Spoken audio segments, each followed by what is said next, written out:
Welcome to Legal Nurse Podcast. I have with me today Abigail Rogers, who is a person I connected with on LinkedIn and is at a very interesting point in her career as a legal nurse consultant. Welcome to the show, Abby. Thank you so much for having me.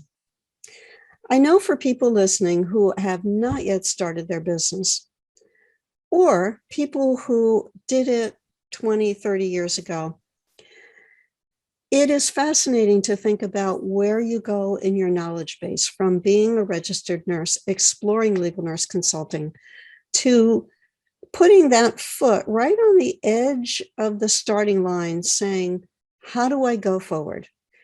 Abby is joining me today to talk about what she has done as a neonatal nurse and a budding entrepreneur to move into this business. So I thought we would first start with, hey, you're taking care of these little neonates in the hospital. You become aware of legal nurse consulting. How did you find out about the field? Well, the NICU is my first love and probably the last bedside I ever want to work at. But last year, when both of my kids started in school, I decided I should start looking into whether or not I wanted to get my master's degree. And I did start looking without a real plan. Initially, my master's degree is in nursing leadership, and then I was told I had to pick a concentration. So there was 4 different ones to pick from. I wasn't exactly sure at the time. I was like, I'll go into the executive track. We'll see how that goes. Then I had a meeting with an advisor, and I asked about legal nurse consulting, and she was like, you're in the intensive care unit. Nurses that have that kind of experience can really do well in this field. Maybe you should consider it. And from there, I really started going online, reading everything I could about legal nurse consulting, and I switched my major. And then since then, I've had a little time off work this past winter, and I really started looking into what I would need to do to start LNC work. And I actually moved up my classes, so I'll be taking those in the fall. Be taking the LNC classes. So I feel like that will be a really big jumping off point to getting started. And do you have a sense of what the classes will consist of? So I think the first one is nursing and the law. And I think the second one, so I'll take 2 this fall, is actually supposed to have starting your business in it. And I think some report writing. It's a little vague and it's a little hard to tell. And then actually there's a third one that I'll take the following spring, and it's forensics. Okay. I'm excited about that. I know that many legal nurse consultants love putting the pieces of the puzzle together. That's a fascinating aspect of what we do. Well, let's think about, or tell our audience, what is it about legal nurse consulting work that drew you in? I've just talked about the solving the puzzle and the mystery piece, but clearly to go from taking care of patients at the bedside to being an entrepreneur has an appeal for you. Let's talk about that appeal. So I think initially having autonomy and building something that I'm making for myself from the ground up, your baby.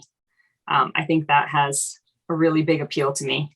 I work in the hospital. I have a certain schedule I have to follow. I would love to have the flexibility to kind of balance my own schedule, to be my own boss one day. I find legal nurse consulting, as I've been exploring, there are so many things you can do. Initially I thought, okay, behind the scenes work, writing reports. I've learned there's so much more you can do. And I'm interested in just diving in and figuring out, which part of that I can do. So for now, I've really been looking into behind the scenes work and expert witness work, since I do work in the NICU and have for almost a decade. But I really feel like I love the NICU so much, but it is my last bedside. So while I'll be staying there and building my business, I feel like I'm going to jump off from here into legal nurse consulting and, see how it goes, and maybe start kind of specialized in what I'm really good at and what I know, and just keep learning. I found so many people willing to talk to me about what they do. And it's incredible, like I said, the options of the different fields you can do just within legal nurse consulting. And you brought up several great points, Abby, and I think it's something that we need reminders of. When you are working in a clinical environment, your life is not your own. Your phone call that rings, your phone that rings in the middle of the night that says, "Hey, Abby, we had somebody who called out on the day shift. Would you mind coming in? Or would you work a double?" I remember when call identification became available on phones. At the time that I started nursing, phones were sitting on desks or hanging on walls, and you didn't know who was on the other end when you picked up the phone. And when it became possible to know in advance, I remember it was like this revelation for staff nurses. Oh, that's the hospital calling me, wanting me to work. I don't have to answer that phone call. Like, wow, isn't that wonderful? I'm not sure that the people in the staffing office thought that that was such a wonderful thing. Definitely not. But, that is what you do get caught up on as an employee. Or for my colleague who has a wedding that she's attending tomorrow, she had trouble with her charge nurse getting the time off to go to her daughter's wedding. Oh, it's not convenient for us to have you off, but it's my daughter's wedding.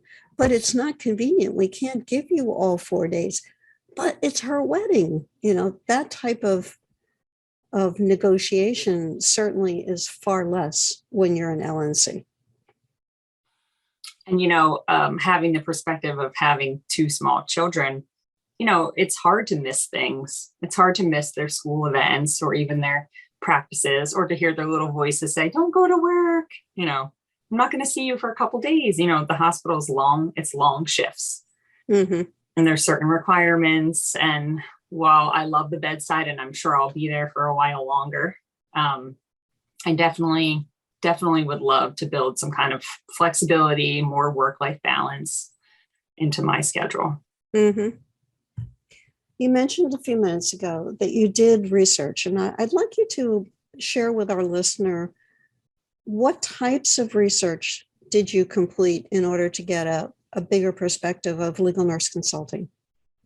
So I think for me, putting myself out there and deciding that this is something I wanted to do, I wanted the real story. So one of the first places I turned was, I found your podcast. And I went on YouTube and I said, I'm going to watch all these interviews of people that are actually doing the work. I want the real story. I want to know what their home lives feel like, what their work day looks like, how they got started. So my very first thought was, I found the AALNC, and I actually found on there, I think it's find a consultant, and whoever had an email address, and I actually looked local to me, I reached out to them. And I did, I think, out of 3 or 4 people, hear back from a couple, and actually had some phone calls with them, talked with them about what they do. And from there, they had suggestions on books to read or classes to take or other people to talk to. Actually, your podcast, I actually took names directly from it, found them on LinkedIn, and they were so helpful. So I actually ended up having phone calls with them. I mean, these people were willing to help me talk about things like fee schedules and W-9s and, what a sample report would look like, what a chronology is. Just all these things that I would have never, there's only so much the internet and Google search can do for you. Mm-hmm. You really need to get into talking to people who are doing it. And that has been, I'm so grateful for all the networking. Everyone's just been so friendly and helpful. So I'd say you definitely need to look for those people that are willing to be helpers. Mm-hmm. And there is lots of books to read. Your books. I have the huge Principles and Practice on my coffee table, and I read it in the morning. I'm making my way through. I've had a bunch of other books suggested to me, like for expert witnessing, like Seek, the SEAK website. What else? just, yeah, like I said, I really want to know the real side of it. So I think finding people has been the best resource I've had. And as you've been doing all this and thinking about where you are in your educational program, are you formulating a plan in terms of what you think will be the next step for you once you have completed your program? So actually, I made a list of dates and things I would like to complete by those dates. So one of them for me that's coming up right now is nailing down that business name, which I'm pretty sure I have, and starting an LLC. So I've done a lot of looking into the business end of things because I feel like a lot of us as nurses don't have that. It's not something we were taught, like the marketing, the business. We didn't take business classes. So that for me, I identify as a weakness. So I actually reached out to the Small Business Association, has mentors, and I actually got myself one. She's wonderful. And we've had a few meetings. And it's funny because as we were talking, she had to keep telling me, I know you're good at the healthcare stuff.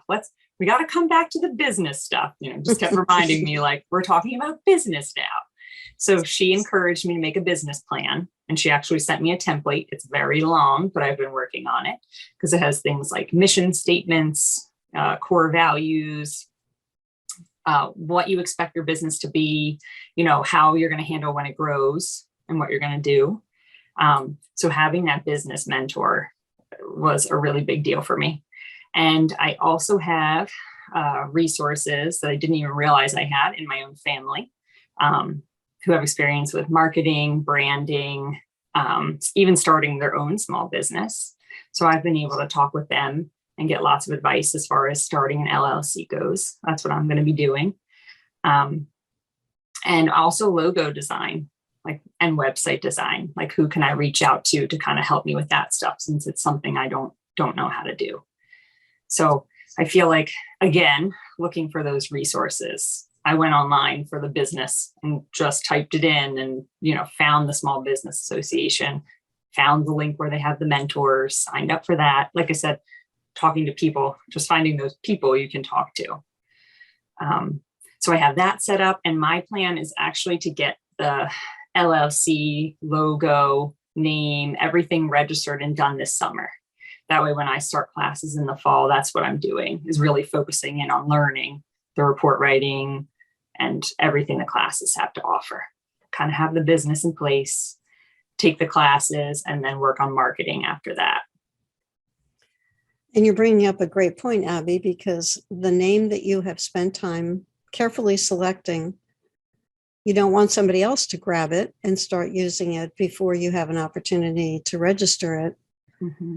There are a lot of people in the early stages of their business struggling to figure out what to call themselves. And they do extensive searches and they come up with a name, and then they find out that somebody else is using that same name or something so close to it that it could be considered a violation. So I applaud you for taking action early in your pathway to protect your name and to develop the logo. Before we continue with the show, I'd like to share this special announcement with you. If you're interested in subcontracting, you may be interested in knowing how to grow your LNC business. Discover how to grow your LNC business in my handy book for LNCs called How to Grow Your LNC Business. Section 1 asks the provocative question, are you your friend or your enemy? Mindset matters for success. Get inspired by the techniques for tackling adversity. Section 2 helps you take advantage of one of the best ways to grow your LNC business, to teach attorneys. Making presentations to attorneys is an excellent way to demonstrate your expertise and prove your value. 4 powerful chapters give you the specifics on preparing for and delivering a polished professional presentation. Section 3 has pure inspiration. 5 experienced LNCs share their stories of how they got started and grew their businesses. They reveal their triumphs and challenges so that you can benefit from their experiences. Get all these tips by heading over to this link, http://lnc.tips/creating series, and order the book as well as others in this essential series. That's http://lnc.tips/creating series. Now let's return to the show. Yes, I actually found it very hard to do. You almost feel like, oh my goodness, this is such a big decision. But you know what? You can always change things. You know, your logo can adapt over time. Even your name, you know, you could change it down the line. But I have done a lot of research because I really wanted the name to mean something. I want someone to look at the logo and the name and it to mean something. Yes. That's taken me a while.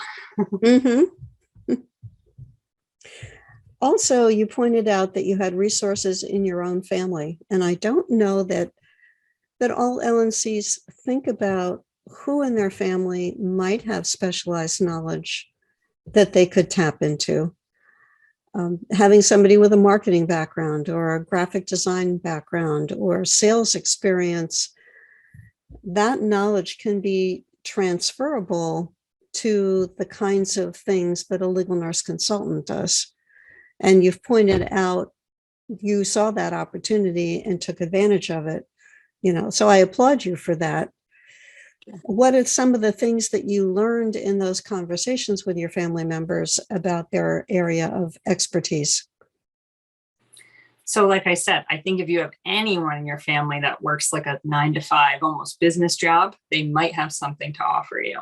That's a point of advice. But one of the biggest things was branding. So one of my family members builds brands. And he actually had a whole PowerPoint presentation he went through with me about, it was great. It was very organized. I took very detailed notes. And he went over, you know, a brand is not just, you're not going to really sell things. You're not marketing a logo or a name. You're marketing yourself and you're marketing your values, and your core beliefs. And the way you get clients is by attracting people who have those same beliefs and those core values. They connect with those. So when you're building this brand is not just, this is what I do. I'm a legal nurse consultant and this is what I do. It's more like, I am, you know, my values are authenticity and, you know, you're drawing them in that way. So it was like a completely different way to look at things. You know, because I'm like, I need a name and I need to write out what I do. You know, I need a website that says I am a legal nurse consultant who does this, this, and this. And he actually brought it back and was like, really, you just need to pull them in with what your values are. So they can kind of, they see you that way and they connect with you that way. And I thought it was cool because it was just a different perspective. And it got me started thinking a different way than I was. Because again, I don't have any business or branding experience. That's a great point in terms of values. I think about the fact that based on my spiritual values, integrity is a very important value for me. And I found that the attorneys who I worked with trusted me a great deal more because I was actively displaying that value. No, I'm not going to charge you more time than I actually spent. No, I'm going to not hold on to your retainer. If I didn't use all that time, I'm going to refund the retainer. No, I'm not going to tell you that this case has high value when I see the flaws and I see the problems that I want you to be aware of. You know, no, I'm not going to help you work on this case just for the sake of billable time when I know that this is not going to result in the outcome that you're looking for. As examples that I had those conversations on a frequent basis, and what I would receive back through the phone invariably these were phone calls, was like the sigh of relief from the attorney who was concerned about overhead, expenses, values of cases, outcomes of cases, being responsible back to the client in terms of how much money was being spent on working up this case and supporting it through experts.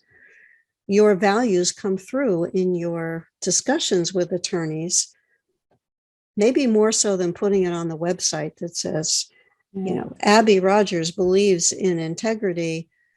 Yeah, anyone can say that. But when Abby acts in integrity, that comes through to the attorney who is concerned about being taken advantage of or making a bad decision that's going to be costly. Yeah. Again, having those conversations, actually speaking to people and, getting your values across. And like you said, I mean, if an attorney is going to give you a chance and you have the chance to show them that you have those values, that's the biggest thing, right? Because then they're going to talk to each other and refer you. I see she does this and these are her values and they come through. So yeah, like you said, it's more than just putting it on a website or anything like that. Mm-hmm. It is. It is. Well, I think the person in your family who gave you the advice about branding gave you great advice. It's not your logo, it's your special background. And your background as a neonatal nurse means that you have to be very precise. There isn't a lot of margin for error in the care of neonates, right? If you give 0.1 or you give 100 milligrams, it's got a 1 in it, but it's vastly different. Yes. So I would think that that would be a helpful quality that would come through as you're working on cases. The detail-oriented precision aspect of our work is something that you've learned as a neonatal nurse taking care of these tiny kids where every fraction of a milligram makes a difference.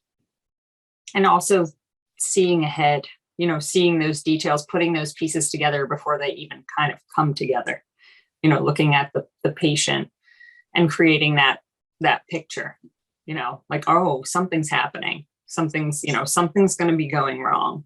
And I find like working somewhere where I have to pay that much attention to detail is so appealing to me because I have done other things in nursing.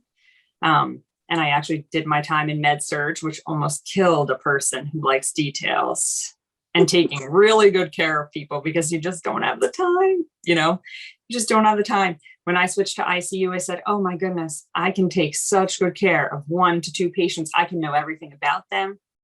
I have time to review that whole chart. I have time to put all these puzzle pieces together. I like that, and then when you're seeing something going wrong with a patient, you're thinking, oh, I remember, they had this echo and this issue, and you can kind of put those pieces together. So I think one thing that I love, and I also work somewhere where we call it, what do they say? Don't look for the zebras when they're just horses. Well, I work in a place where the zebras are everywhere. The exceptions, the very strange and rare genetic disorders, we see those. So you do catch a lot of zebras, and it's fun.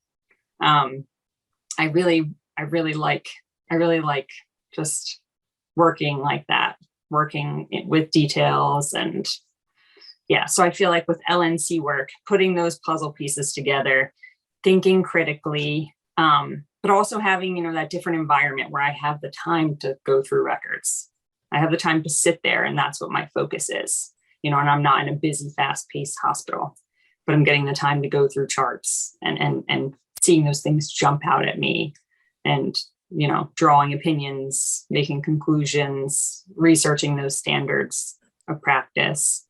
I'm really looking forward to it.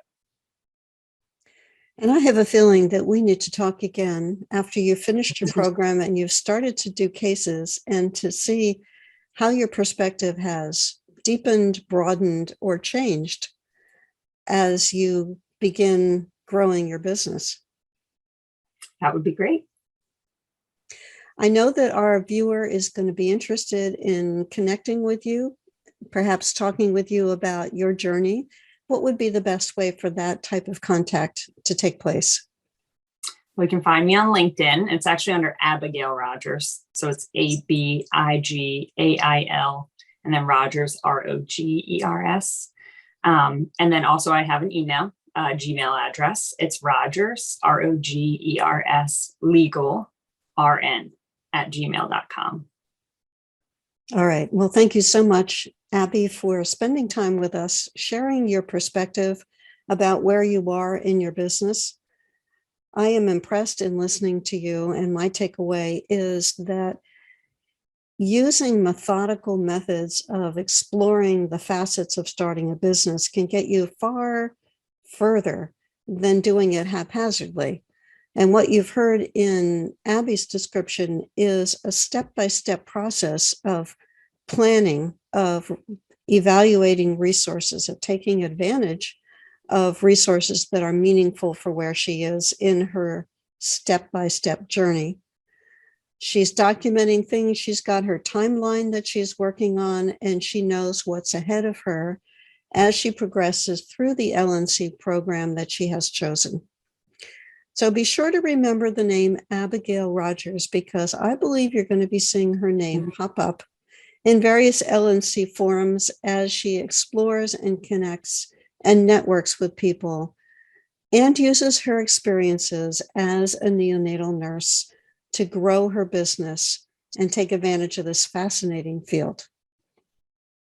Be sure to come back next week or click on down for another interview with another guest as we talk all things legal nurse consulting at Legal Nurse Podcast.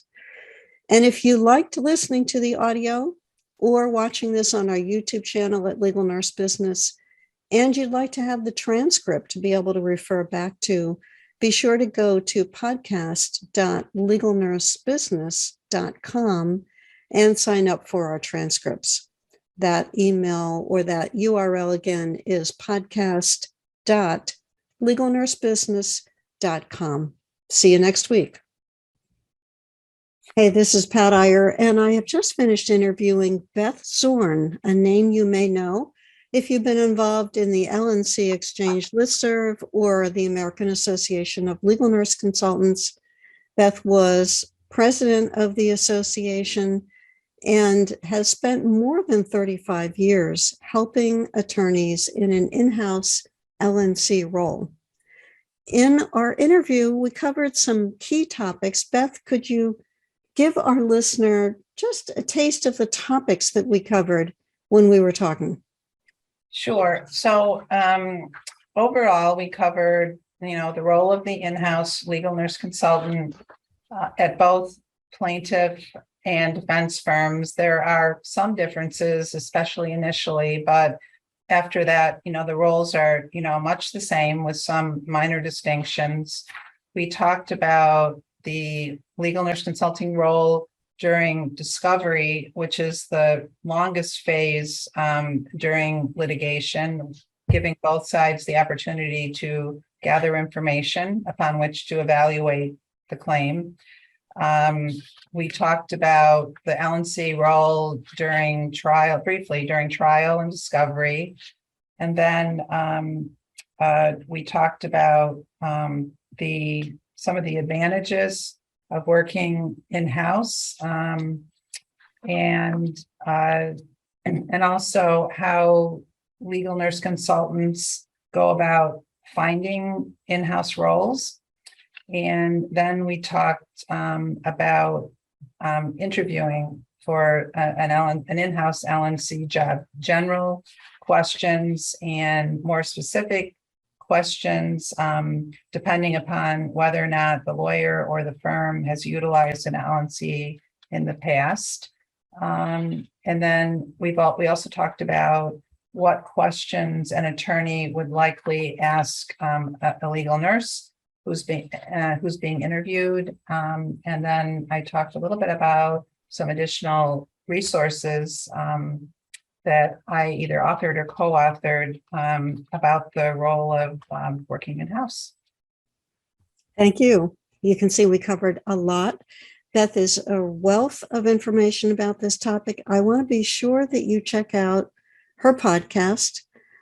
As a in-house LNC with 3.5 decades of experience working in that setting, she has a unique perspective and a lot to share. So be sure to come to Legal Nurse Podcast and catch Beth Zorn's podcast, and I'll see you next week.